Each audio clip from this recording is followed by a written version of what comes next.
This is the story of Arnold Winkelried. An army was marching into Switzerland, and then they were a very strong army with lots of spears and swords and their armor. But the people of Switzerland at that time were very weak compared to them. I mean, they had bad weapons. I mean, they just had stones, clubs, pitchforks, and scythes, and some only had sticks, and some with bows and arrows. They tried, and then the army made a line, and they tried to break that line. The leader said, "Let's break the line so we can get them."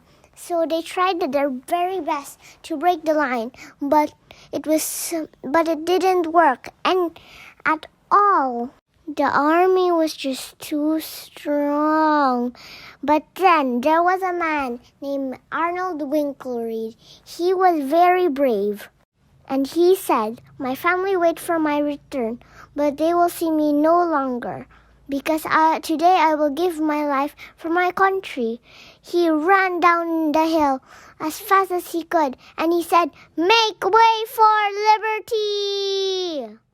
Arnold Winkelried ran as fast as he could to where the spears were thickest, and then shoo! Bleh! And then his friends ran after him, and then they killed the army. They stole their spears and swords and their shields, and then they killed them.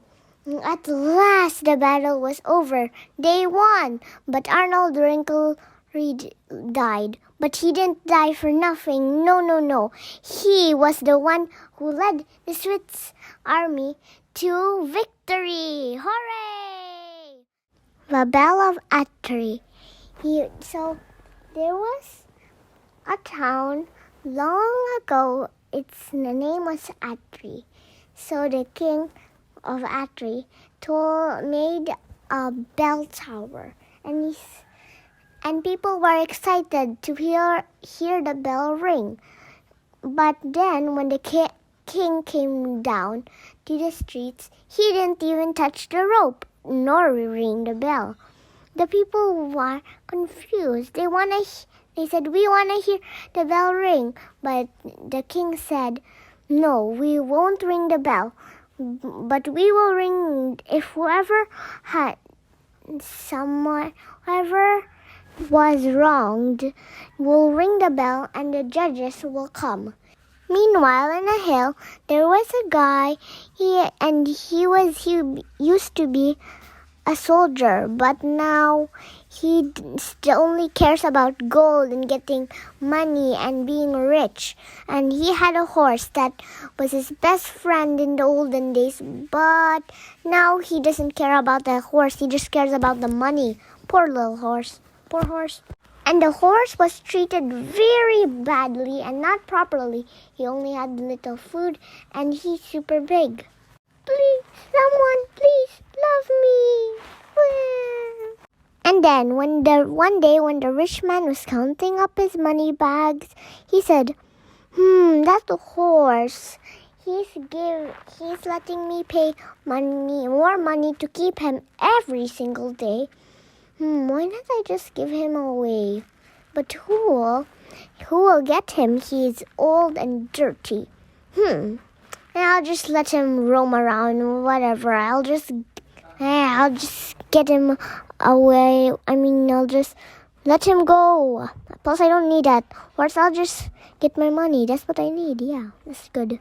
Then, so the horse went away and tried to wander around. And he was very happy when he found little bits of grass in the ground, and he ate that. The boys threw stones at him, and then he went to the marketplace where the bell was.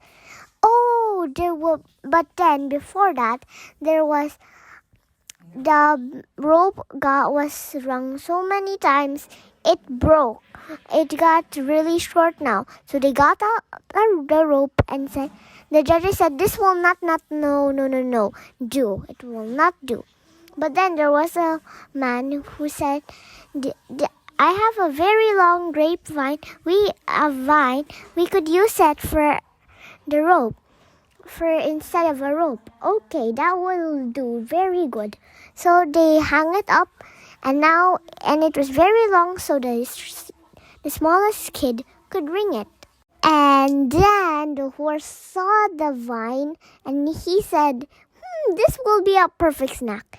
He tried pulling a leaf out, but it couldn't work, so he tried harder. But then the bell rang, ding, and then people were saying, at that time nobody saw because it was really hot, so they were forced to stay inside. Bang! And then it was like the bell was saying, someone did me wrong, please come. Oh no, somebody got wronged. So the judges went, but then they found the horse. Ha! Cried somebody. That's the miser's steed. So they called the miser, and the judges said, you haven't taken care of the horse, of this poor little horse, properly. So now you have to put aside half of your gold and money and use it for your horse, to buy him food, a good grazing ground, and a better stable. The miser sighed. But he had to do what he was told. And that's the story of the Bell of Atri, how Napoleon crossed the Alps. About 100 years ago, there was a man named Napoleon. He was the general of the French army, and at that time, the French were at war with most of the countries around it. Napoleon wanted to go to Italy, but they had to cross a mountain called the Alps. He asked the men who he sent to look at the Alps, can we cross the Alps? But they said, no, it's impossible. One of the men said, well, maybe, but Napoleon said, I don't need to hear anymore. Forward to Italy. But the men just laughed. They were laughing about the idea of 60,000 men crossing the Alps. But Napoleon said, let's go. They were climbing up a mountain till they reached the part where it was so hard to cross. But Napoleon said, onward! So they went and every man did as best as he could to reach the other side. Last, in 4 days, they reached the top and were marching on the plains of Italy. Napoleon said, man who has made up his mind to win will never say impossible. The end. The story of Cincinnatus. One day, there was a man named Cincinnatus. He lived in a farm near the city of Rome. He used to be rich, but he lost all his money, and now he was living in the farm. One day, times when Cincinnatus' neighbors ask for help, they say, go to Cincinnatus, he'll help you. One day, people of the other kingdom were attacking Rome. Every man in Rome was a soldier, so all of them had a fight. One time, the men came back and they were bloody and scarred. They told their story that the other kingdom had ambushed them in a narrow part between two mountains, but then the other kingdom ambushed them from back, front, and even above the mountain. One of us went away with our horses, but the other 5 pushed through but couldn't make it, and they died of their spears.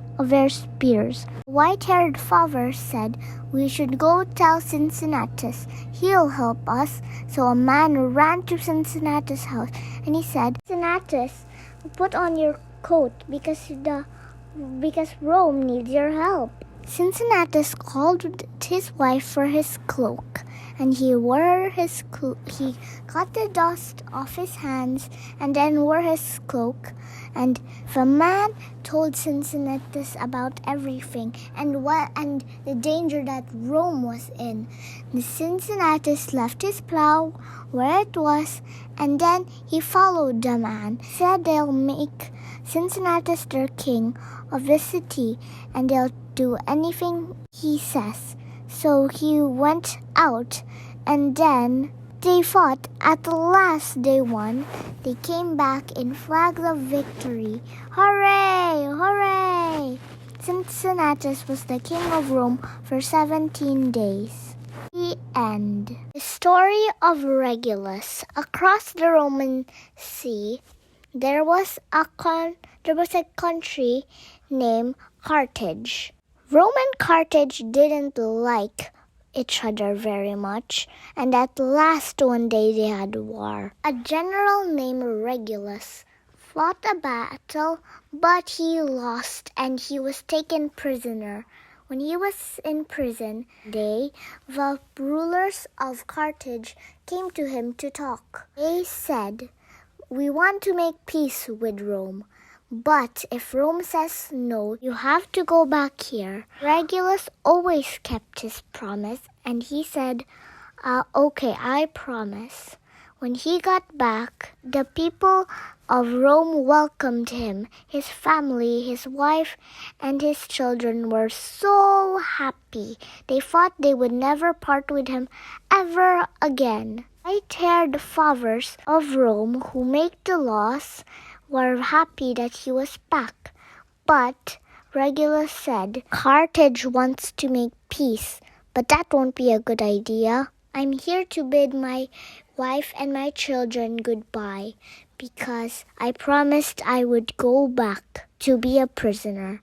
The white-haired fathers of Rome said, "We'll send another man." Regulus said, "No, I promise, so I will go back." His wife and his children cried, and his sons begged him to stay, but Regulus had to go back to the death that he was expecting.